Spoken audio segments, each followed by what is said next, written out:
Hello అండి, నా పేరు డాక్టర్ మనోజ్ చక్రవర్తి. నేను యశోద హాస్పిటల్ సోమాజిగూడలో ఆర్థోపెడిక్ సర్జన్ లాగా పనిచేస్తున్నాను. నేను కరీంనగర్ అండ్ వరంగల్ కూడా విజిట్ చేస్తుంటాను. కావాలంటే మీరు వచ్చి అక్కడ నన్ను కలవచ్చు. సో మనం ఇవాళ షోల్డర్ జాయింట్ ప్రాబ్లమ్స్ గురించి మాట్లాడుతున్నాము. కొంతమంది కింద పడిపోతారు, లేకపోతే ఇంజరీ అయినప్పుడు, లేకపోతే స్పోర్ట్స్ ఆడేటప్పుడు మనకు షోల్డర్ పెయిన్తో వస్తారు. ఎక్స్రే తీస్తే ఎక్స్రే నార్మల్గా ఉంటుంది, ఎందుకంటే ఎముకకు అంత పెద్ద ఫోర్స్తో పడినందుకు ఎముక ఫ్రాక్చర్ ఏం కాదు. కానీ చెయ్యి పైకి లేపకపోతుంటారు. దాంతో ఏంటంటే దాని అర్థం ఏంటంటే ఎముక బాగున్నా కానీ కండకు మాత్రం మీకు దెబ్బ తగిలింది. కండకు దెబ్బ తగిలేసరికి ఈ ప్రాబ్లం అవుతుంది. మజిల్ అనేది ఇక్కడ ఫోర్ మజిల్స్ ఉంటాయి. మజిల్ అనేది మనకు దెబ్బ తగిలేసరికి ఈ ప్రాబ్లం వస్తుంది. ఆ మజిల్ అనేది బోన్ నుంచి బయటకు వచ్చేస్తుంది, అంటే టేర్ అయిపోతుంది, లేకపోతే చీలిపోతుంది. ఇది పడడం వల్ల వస్తుంది. డయాబెటిక్స్లో ఇది ఇంకా చాలా ప్రాబ్లం క్రియేట్ చేస్తుంది. మనం చెయ్యి పైకి లేపలేము, లేపినా కానీ సడన్గా కింద పడిపోతుంటుంది.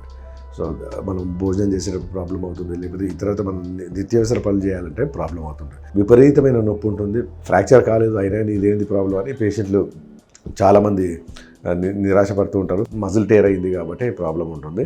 సో మనము దీనికి ఎంఆర్ఐ తీస్తే క్లియర్ కట్గా మజిల్ టేర్ ఎంత అయింది, ఎక్కడైంది, ఫుల్గా అయిందా, కొంచెమే అయిందా అని మనం చెప్పవచ్చు. సో దాంతో మనం ఫిజియోథెరపీ చేయించుకోవడమా, ట్రీట్మెంట్ అంటే ఫిజియోథెరపీ చేయించుకోవడమా, లేకపోతే షోల్డర్ జాయింట్లో ఇంజెక్షన్ చేయించుకోవడమా అని ఉంటుంది. ఈ ఫిజియోథెరపీలో 2 రకాలు ఉంటాయండి. ఒకటి మెషిన్ థెరపీ, ఒకటి ఎక్సర్సైజ్ థెరపీ. ఇవి ఒక 1 మంత్ చేయించుకొని పేషెంట్కి పెయిన్ రిలీఫ్ ఉండి మజిల్ స్ట్రెంథనింగ్ చేస్తే దీంతోనే రిలీఫ్ కావచ్చు. దాంతో కూడా తగ్గట్లేదంటే అప్పుడు స్టీరాయిడ్ ఇంజెక్షన్స్ షోల్డర్ జాయింట్లో ఇవ్వచ్చు. వీటితో కూడా ఏమి సైడ్ ఎఫెక్ట్స్ ఉండవండి. స్టీరాయిడ్స్ మనం జాయింట్లోనే ఇస్తున్నాము, మనం నోట్లో నుంచి కానీ లేకపోతే నరాల్లో ఎక్కేయట్లేదు కాబట్టి సైడ్ ఎఫెక్ట్స్ ఏమి ఉండవు. వీటితో కూడా తగ్గట్లేదు, అసలు టోటల్గా కంప్లీట్ టేర్ అయిపోయింది, పేషెంట్ చెయ్యి ఆ జబ్బని పైకి లేపలేకపోతున్నాడు అంటే దీని సర్జరీ ఒకటే మార్గం అండి.